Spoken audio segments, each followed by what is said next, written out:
Hello, everyone. My name is Beth Schaffner, and I'm with Peak Parent Center's SHIFT project, which is focused on providing information and training to youth with disabilities and families of youth with disabilities to assist with transition to a good life. And we're very pleased to be presenting this webinar series um, this summer. And I'm very happy to be welcoming you to our first webinar of the series, Know Yourself and Speak Up, Tales of Self-Advocacy and Lessons Learned. Our speaker today is Ian Watlington. Ian is a Colorado native who now lives in Washington, D.C., and Ian is a longtime friend and colleague of Peak Parent Center and has been very involved in other ways in Colorado. Um, but he currently works at the National Disability Rights Network, providing technical assistance to the Protection and Advocacy Network concerning issues surrounding mental health, self advocacy, and some public policy. He spent over a decade of his life being a professional advocate, and he often uses his personal story as a person with a disability to inform his work. He's worked a lot, as I said, in Colorado in the past, has gained a reputation here as a storyteller and public speaker, and has shared stories about life with a disability and the human condition in general in both local and national venues. Ian is a self professed nerd who enjoys laughing, thinking, reading, independent and foreign film viewing, but most importantly, pushing the envelope. He has a degree in sociology and a minor in political science from Guilford College in North Carolina. And so we're very, very pleased to have you here today, Ian. And I'm going to turn this over to you. I'm going to pull you up on the screen so everyone can see you. There you are. And I will.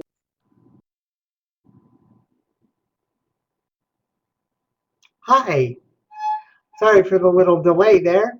Thank you, Beth, for that very gracious introduction. I very much appreciate it. And, I do a lot of webinars in my work here at the National Disability Rights Network. And it's always important to me and meaningful when I get a chance to contribute something with my friends in Colorado. So I've spent the majority of my life working in Colorado in both kind of as a professional and personal advocate. Um, I am, as Beth said, I'm a native of Colorado and are just completing my fourth year in Washington, D.C., and my third year, more or less, in uh, at the National Disability Rights Network. What I'm here to talk about with you today is stories and points that I want to make about holding on to a dream, creating a vision, and how some of those things happened in my life, and some of the trials and tribulations, successes and failures, and as the slide said, lessons learned. Now, I'm fully aware that this is my story. I don't know what your story is going to be. I'm very hopeful that your story is going to be one of promise, success, but it's probably not going to be an easy one because mine sure hasn't been. But I've been a lucky person too, and I fully realize that as well. So I'm here to just kind of have a conversation with you, even though I can't talk to you, but you can't talk to me rather. But I'm just here to tell my piece And then maybe we can pick out of that some lessons and some pieces that will help inform you and set the stage for the rest of the webinars that you will see this summer. I guarantee you they're going to be well worth it. So if you're seeing this, please, please continue to enjoy the archived videos that Peak puts forward. I know that they're of high quality and great content. So let me first tell you a little bit about me. I have a disability and am a wheelchair user. I have both visible and invisible disabilities. My primary label is a person with cerebral palsy, and with that came some learning disabilities as well. And so I struggled with that a lot in school. I managed to be pretty successful in school with supports from my community, my family, and yes, the special education system. I can't leave them out entirely. They helped me a lot. But when I look back at my success, yes, I needed the professionals in my life. But more than that, I just needed other people to quote unquote have my back. And one of the things that my mother first taught me in my journeys trying to navigate kind of a crazy world and figure out who I am and what I'm going to do, which is something that all people go through. But I think having a disability, it kind of, there's an extra weight on one shoulder, there's more hurdles. But she taught me that it's okay to have a healthy, and I emphasize healthy, questioning of authority, and that it's okay to disagree with those above you or who are delivering services with you, on you, for you. So that was always something she supported and nurtured me, with the main caveat being that I always had to treat people with respect, but that I also had the right to expect respect back. So I think that that foundation is largely why I was able to vocalize and to get some of my needs met and to have the community I do in support of me and my future. I will tell you, sitting here in Washington, D.C., that my journey is not over by any means. It's been a rough 4 years. This wasn't an easy adventure to decide to leave Colorado and move all the way to the East Coast without really a support system. I kind of was so exuberant about moving here because I've always wanted to as a precocious kid. And so I've had my struggles here, finding friends, getting the medical care I need. And so when I talk to you about some of my successes today, keep in mind that I'm talking to you from an office of a job that was hard to get, hard to find, that I'm in a community that is very different than the one I grew up in, that I am still struggling to get services and certain medical needs met. So although I have some funny and really true success stories, this is not romantic. This is not just honey and milk. This is a little, there's some jagged edges around the story. So I want you to keep that in mind, that this isn't just all just copacetic, that with everything that I talk to you about today, there is some struggle and some strife. And I'll talk to you a little bit more of that struggle at the end of my remarks today. So, where to begin? Well, let's start with a brief just encapsulation of where I started. I was first placed in a segregated school in the state of Colorado, in Jefferson County, Colorado. And I was there to receive intensive therapeutic services and, yes, some pre academic, whatever that means, and academic supports. It was around the age of five, 5 to 6, that my mom began questioning whether she wanted me to continue in a segregated setting. What was her concern? Her concern was that she saw people getting older and older in this segregated setting, which took people literally from the age of 3 till 21. And she just saw people continuing to be in this very nice, sheltered environment, but she realized that they weren't being exposed to much. There wasn't as much enrichment. There weren't typically developing peers around.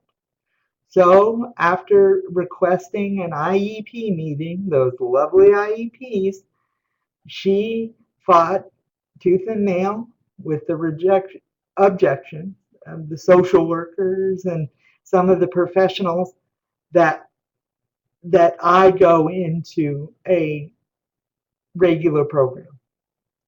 So after a few more evaluations and conversations that weren't always easy, I was what then was called mainstreamed into the public school system, into the typical public school system, receiving some pull-out special ed supports, um, luckily mostly pushed in special ed supports, which I continue to this day believe that is the best way to support kids in our education, is to bring the services to them and to the classroom rather than removing them from the environment. But I could go on and on about special education reform. So let's just forget about that piece.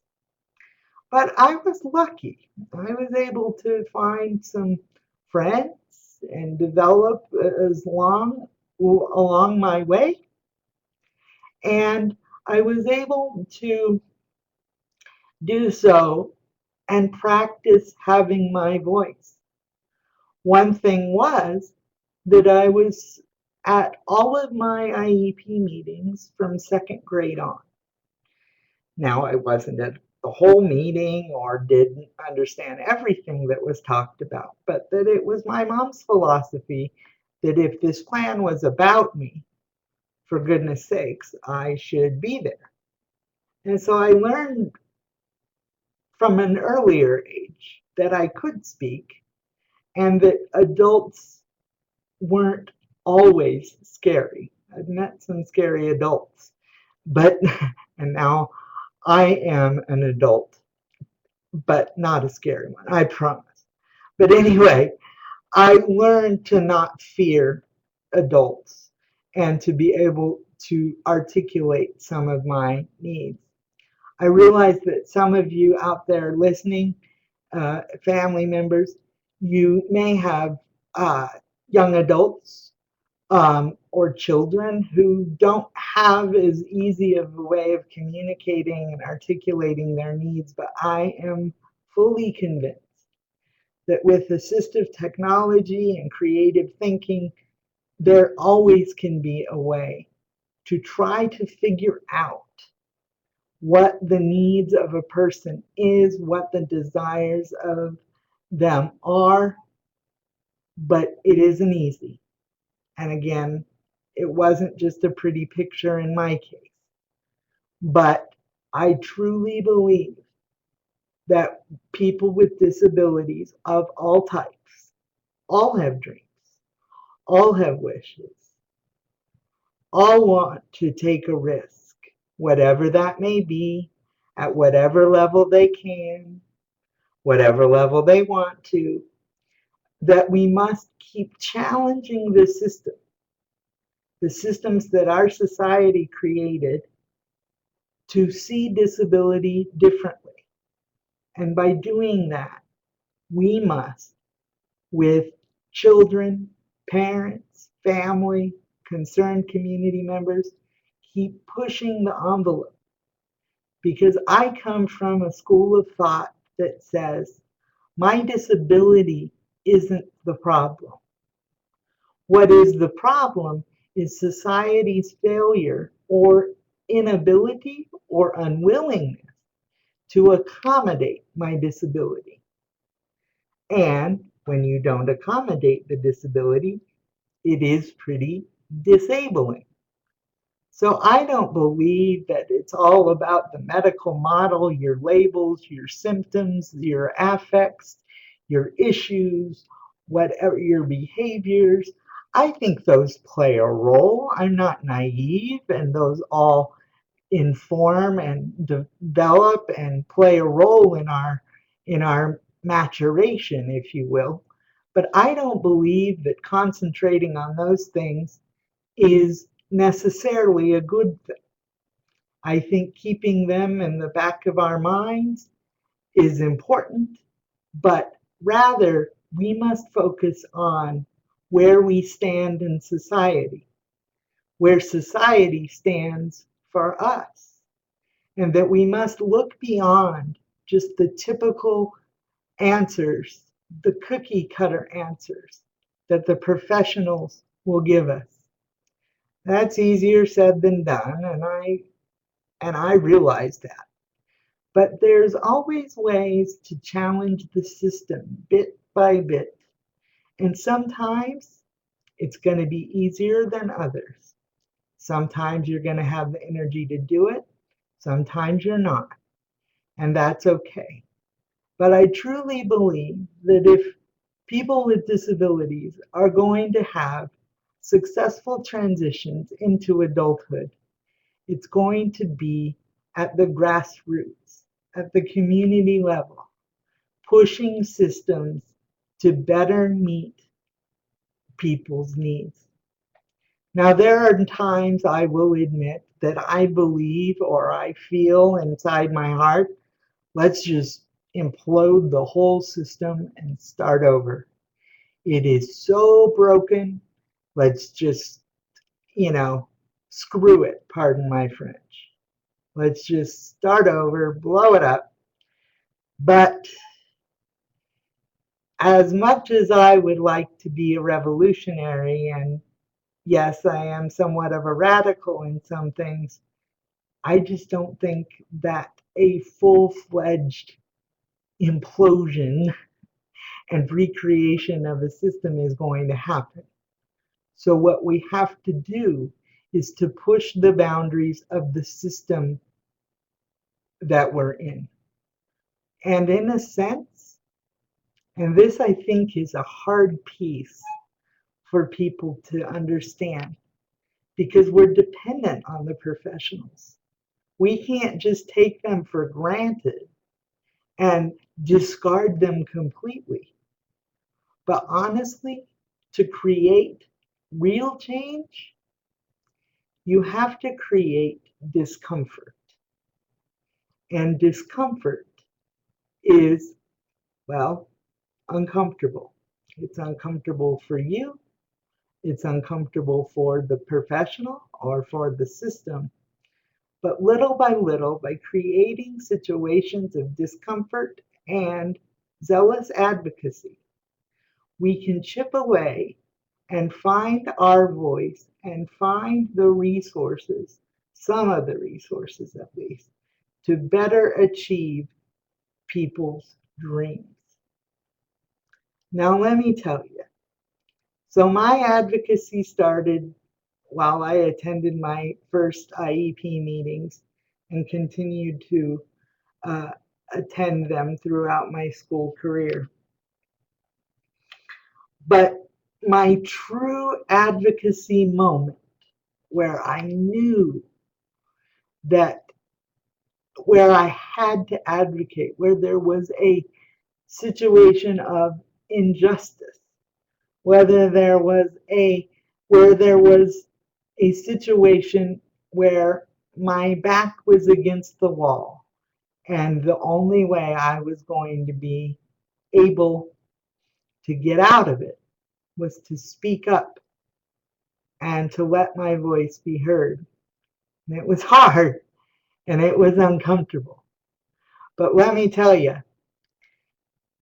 if you want to have create a little bit of discomfort, doing so in the middle school years is the way to do it. So if you know middle schoolers, it's kind of the armpit of public education if you think about it.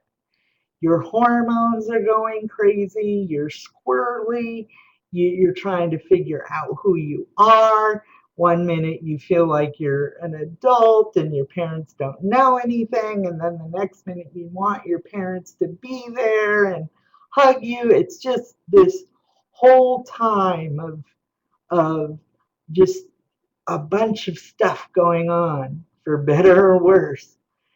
But so I had that regular kind of pubescent middle school jumpiness churning inside of me. And then add to it a situation that was unfair, discriminatory, and unjust. And it created quite an interesting situation. So let me explain that I was in middle school. And in middle school, like I was saying, it's a squirrely time. You're definitely too old for the playground equipment, but you're too young not to have any outside kind of relief or release. Recess has to remain in some capacity, although they've been cutting it like crazy. That's a whole nother matter. But you have to have some kind of release. And so in my middle school, there was a hill. And it was basically the social marketplace of the school. It's where things happen. People were making friendship bracelets and selling them for exorbitant prices inside the school. People were playing Dungeons and Dragons. People were wrestling. People were doing all sorts of things on this hill. It was on the backside behind the cafeteria. So silly me, I thought since I was a student at the school that I had the right to be on that hill.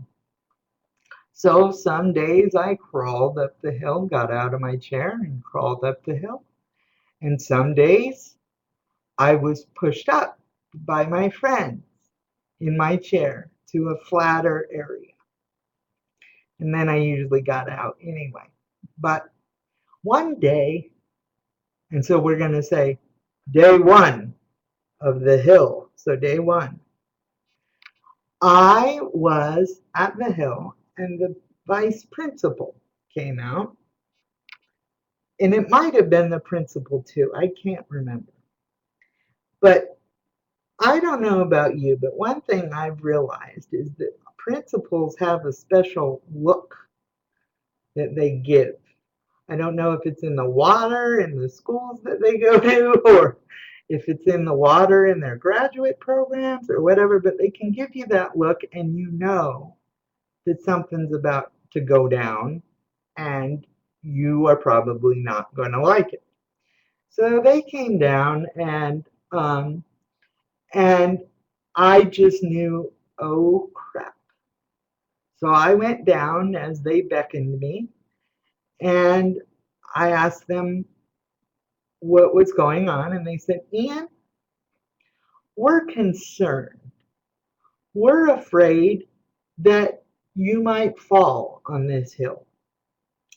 And so we would prefer, we don't actually want you to be on the hill.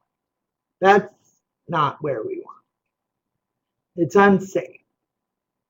Well, I immediately boiled up with that broth of kind of hormones and outrage and all sorts of things. And so I became a little Tiffy. And I kept asking, well, why?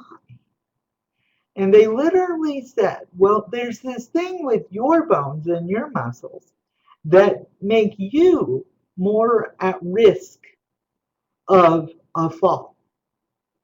And so I said, really? Because that guy who was a able-bodied or typically developing peer was literally rolling down the hill as we were talking.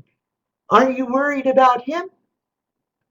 But in fact, they were focused on me and told me that I couldn't be on the hill anymore for safety reasons. And they even said, again, that there was this thing with my bones and my muscles. And I just said, you know, I don't know what you're talking about. And I would like to finish our conversation about this um, tomorrow. So then that night, I dialed up my rehab doctor from Children's Hospital. And I asked him if I was more at risk of a fall. He said, well, it depends on the circumstances. You have to take the regular precautions that everybody does. And I said, but they honestly say I have a thing with my bones and my muscles. and and he just laughed and said, what? And I said, I know they think that I am way more at risk of falling than other kids. And he's like, well, that's overdoing it. And I said, could you write that down? I think they would be very interested in hearing about that. Could you write that down? So he wrote a letter and faxed it over to the school. So we're at day 2 of the hill. So day 2 of the hill, the morning starts, and I am ecstatic. Well, maybe not ecstatic, but I'm excited to get the pass that says go to the principal's office. Now, usually one is not excited to receive such a pass, but I wanted to get their reaction to the letter that I knew my doctor had faxed. So soon I got that white card with a message to go to the principal's office, and I did. And they said, well, we got a letter of your doctor, from your doctor, assuring us this and that. Can't remember the exact words that were exchanged. But then I do remember, but there's still a liability. And people with disabilities are always thought to be more of a liability than other people. And I promise you, folks, people with disabilities and their families do not have the time, resources, energy to always lawyer up.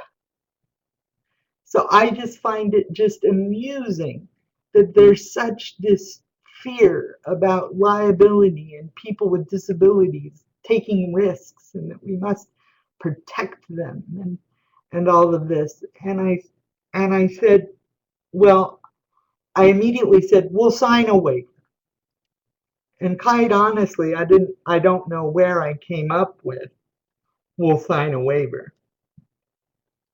And they said, well, anybody can get out of a waiver. So um, we're still concerned about liability. And I said, I'm feeling really, I just don't think this is right. And I think that this is unfair. And can we finish this conversation tomorrow? So that night, I go home. My mom's supportive of this battle, but she's dubious about it as well. I can understand that.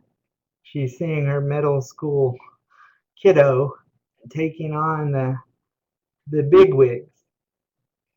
And so I called an advocacy organization. And I said, listen, there's this deal. Everybody gets to go on the hill except me because they're afraid of a lawsuit. And blah blah blah. I think it's unfair. I explained the situation. And they said, I learned a great word that day, that night. They're being quite paternalistic, which means very protective and father-like, and being kind of parent parent-like, protective, unnecessarily so. And I said, okay, that's a great word. I like that. And they said, also, there's this law called Section 504 of the Rehab Act. And it says that because of your disability and because they are federally funded, they cannot discriminate against you because of your disability that is different than non disabled people. So they are actually violating the law by saying you can't go up the hill and that it's in Section 504. I was blown away. I had no idea that this law existed. And they said, could you just provide a synopsis of that and fax that over to the school? Because I think they would really like to hear that, being totally sarcastic, of course. And so that next day, I um,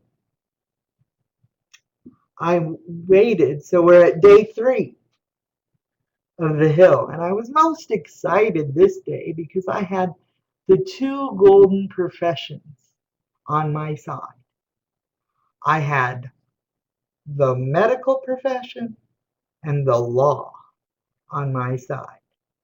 I thought this was fantastic. I waited and waited and waited for that white card and waited and waited. And finally it came towards the end of the day. I go into the office and they say, well, Ian, we've been on the phone with our lawyers and you're right.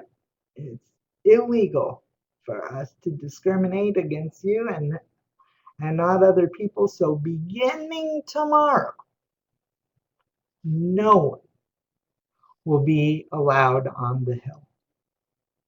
I was crushed. Talk about the wind out of your sails. Multiply that times 100. So I then just didn't know what to do. But I knew that I couldn't be the person that stole everybody's hill privileges away. That my fight, my official fight, was over. And I said to myself then, well, Ian, not again. Next time, you have to fight harder and smarter. But that was my first really tangible and powerful and kind of life impacting in kind of a searing way about what advocacy is about, what struggle is about, what pushing the system was about. And I clearly believe that I was in the right, that they should have let me on the hill. They could have made an agreement. We could have talked about it. We could have done anything. But what they weren't going to do is let a snot-nosed middle schooler, precocious as I was, win a battle. Why? Because they were bigots. And I use a strong word there. But they saw disabled people as less, and they wanted to continue to deny me a basic social interaction with my friends. And so even today, you might be able to hear it. I'm still irritated by it because I just don't understand what makes, why they couldn't have bargained with me, why they could, this doesn't keep me up at night, but it still was so impactful. So people ask, well, did you ever get back on the hill? And the answer is, of course I did. But I did so under their nose. I did so very hiddenly, very calculatedly. I lied, I hid. And so, in all of this, what they taught me is how to lie, to hide, and to cheat. And I don't think those were lessons they intended to teach, but that's what happened. So, the Hill story is a perfect example and a metaphor where I knew that I had a voice. And even though I lost, there was a certain strength and pride in it. And I think that there's a moment in every young adult person's life that is like that. Some come earlier, some come later. I think there's moments where families are around the kitchen table and they say, no, our kid is going to be different. We're not going to accept this kind of cafeteria plate compartmentalized servings of just basic services. We're going to try to push the system and individualize it for our family, for our kid, our young adult. And they decide to fight. And some fights you decide to take on, and others you don't. But they decide to fight. They have, in a sense, shifted their advocacy and their vision for what's possible into a different direction. And so I'm not saying that this is easy, but I'm saying that if it weren't for my mother, if it weren't for my friends willing to hide me on that hill, it would have been a completely devastating loss. But I was able, with the help of others, to get up on that hill, rightly or wrongly, but I still lost the big battle. So, what do we learn from all this? Well, we learn one, that you still got to keep pushing the envelope. We learn two, it isn't easy. Three, it sucks to lose, but you still learn when you lose. And four, you can get harder and smarter your next battle. So I just want you to know that for me, it was possible. Some of it was luck, some of it was skill, some of it was how I was raised. It was a whole a combination of things. For a minute, and then I will end with a written piece. But I want to talk about this notion of independence. And we talk a lot in this country, the United States, about independence and being independent. We even, when we say self-advocacy and self-advocate, it's self, self, self. It's one. Well, I urge you to embrace the idea of interdependence because I truly believe that no one, able bodied, disabled, intellectually disabled, blind, deaf, wheelchair user, what have you, got anywhere without some supports and a community to make that happen. So if you spend time doing anything, spend time building supports around your young adults, and young adults, get your friends to have your back whenever you can, because you probably can't win all these battles alone. In fact, you won't. And even I have had to do a patchwork of supports, both paid and unpaid, here in Washington, D.C., to make it okay and to make it possible for me to show up to work.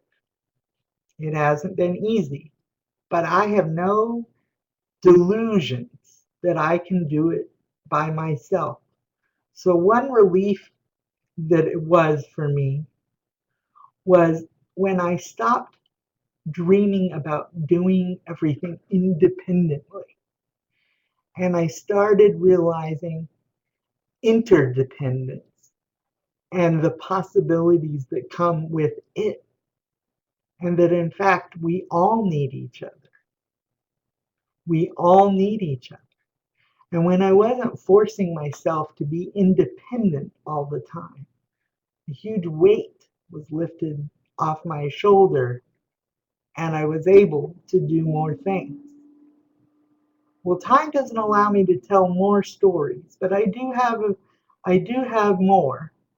But what I wanted to do is kind of wrap up about the hill again, because I think it really, I didn't know this at the time, of course, it really is a strong image. It's a strong metaphor for all of this.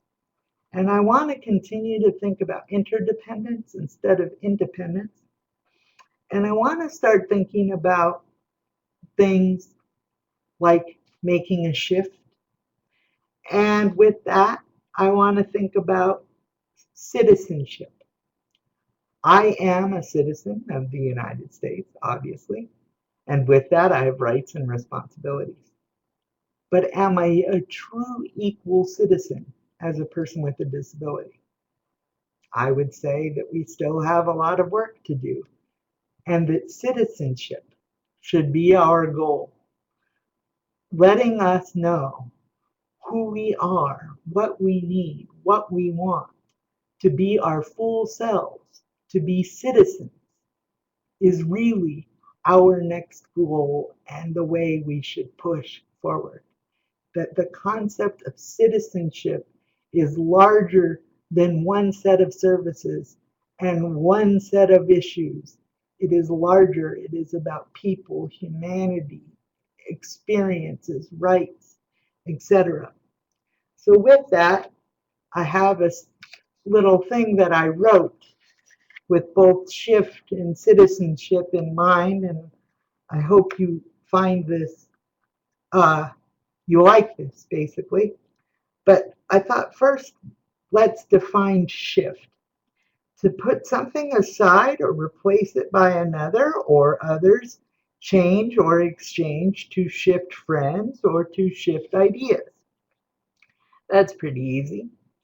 Citizenship, the state of being vested, that means being fully integrated and empowered with the rights, privileges, and duties of a citizen.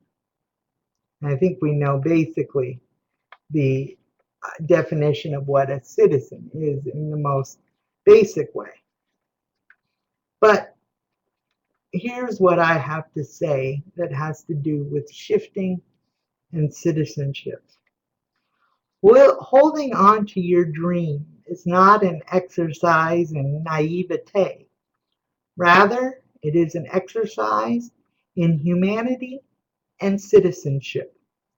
We are not entitled to have every dream that we hold realized, but we are entitled, either in some or in part, to achieve some of those dreams.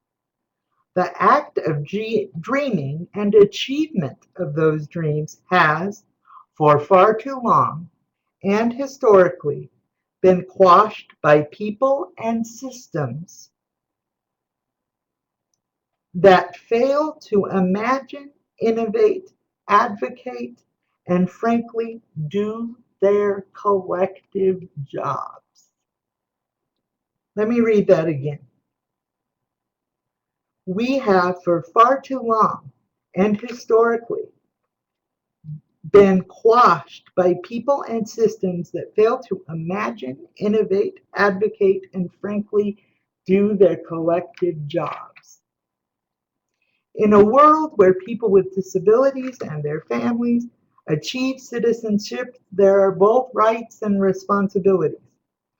One responsibility is to find our voice in whatever form that may take. whether it's noises, whether it's assistive technology, whether it's gesturing, I don't care. We all have a voice, metaphoric or literal, and we should speak. Speak up without apology about our dreams and desires. Self advocates and self advocacy at its worst is a euphemistic term to describe and identify people with disabilities, a slogan.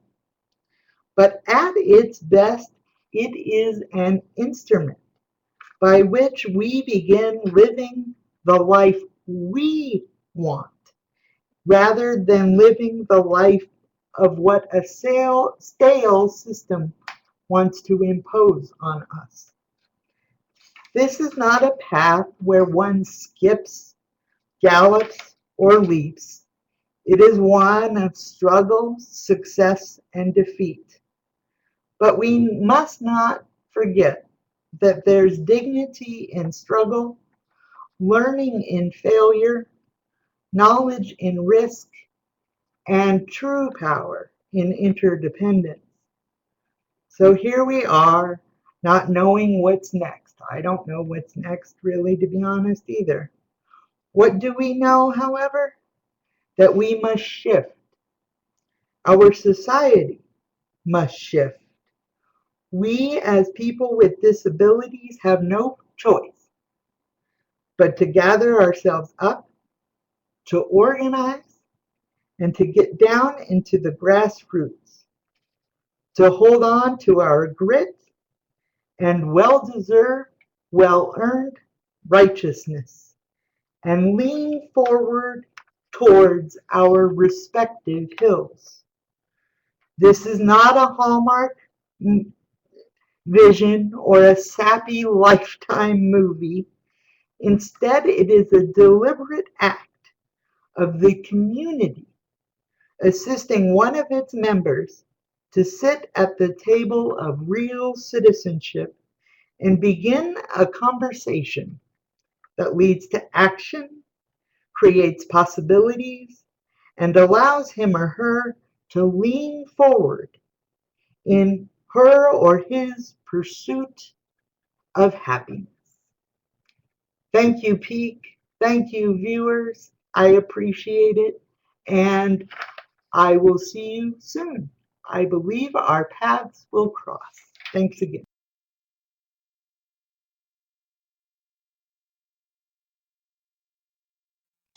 Ian, I'm speechless and I need to find my speech and speak up. Thank you so much. Um, I can't tell you how valuable your insight and wisdom and eloquence is. So, um, we do need to move on um, to complete this webinar. I'm going to put my email address in the chat box so that those who are listening and viewing the webinar can know that they can contact me if they have any questions or would like to uh, ask you for any information, and I'll be happy to pass that on to you. Um, and again, we I'm very grateful that you have uh, helped us initiate this webinar series. I'm going to put up another screen now, Ian, and say goodbye to you. You're certainly welcome to hold on for a few minutes, but I do want to let everyone know that, um, and as Ian indicated, this webinar today is the first of our 4 webinar series. And in a minute, I'm going to show you how you'll be able to access the other webinars. Um, but I did want to just go over that our second webinar will be presented by a great individual who's an amazing advocate and very articulate, who is a parent, and her name is Pat Amos. And she's going to speak a little more specifically to the shift in the roles of parents during transition. And I think you'll find that valuable. Then Joshua Winkler, who is a Colorado person who is an advocate for people with disabilities and very knowledgeable about advocacy, um, has experienced advocacy for himself as well as is very involved in systems advocacy. And he's going to speak more specifically to some of the legal and policy aspects of assuring that those of us with disabilities and those of us who are families make sure that we get what we need. The final webinar is going to be presented by a colleague of Ian's from the National Disability Rights Network. Her name is Amy Shearer. She is a self-advocate and an attorney and has some great wisdom and strategies to share with us.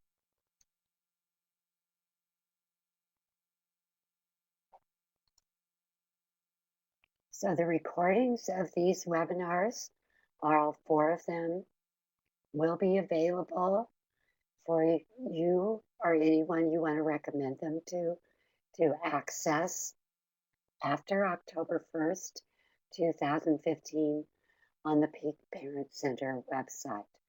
And if you'd like to contact me sooner to let me know you're interested in those, I will certainly make sure and let you know when you can access them.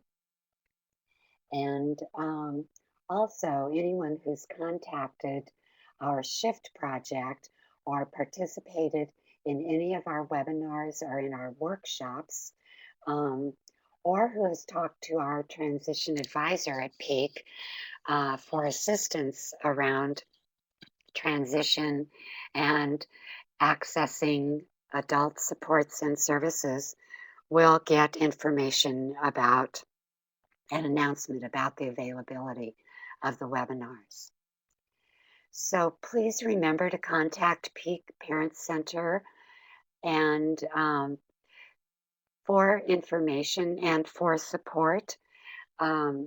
Our project is just going to be beginning its second year of 5 years, starting on October 1st. And our services, in addition to the webinars and workshops available in local communities, are our transition advisor services that I've mentioned.